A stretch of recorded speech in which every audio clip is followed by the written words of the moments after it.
நீங்க அரசியல் ரீதியா எங்க தேர்ந்தீங்கனாலும் அவருக்கு சென்டிமெண்ட்ஸே இருக்காது. எந்த இடத்துலையும் பாத்தீங்கன்னா அரசியல் ரீதியா ஒரு விஷயத்த தனக்கு தெரிஞ்சவன், தன் சொந்தக்காரன், தன் ஜாதிக்காரன், தான் ஊருக்காரங்கிற எந்த இம்ப்ளிமெண்ட்டும் எங்கேயுமே நீங்க பார்க்க முடியாது.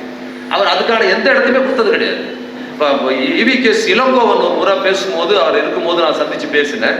அப்ப பெரியார் பத்தி நான் அவர்கிட்ட கேட்டேன். பெரியார் அவரோட தாத்தா தானே.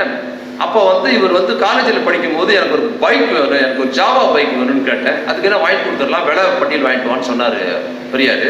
நான் போயிட்டு விலை பட்டியல் வாங்கிட்டு அவர் கொண்டு போய் கொடுத்தேன். பார்த்தோம், ஐயோ இவ்வளோ விலையா, என்னால் வாங்கி கொடுக்க கையில் கொடுத்துட்டாரு.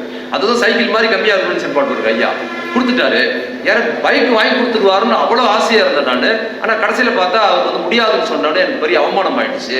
அவமானம் எப்படியாவது பைக் வாங்கணும்னு எங்கள் வீட்டில் சொல்லி அந்த பைக்கை வாங்கிட்டு நேராக நான் பெரியார் கடலுக்கு தான் கொண்டு போனேன்.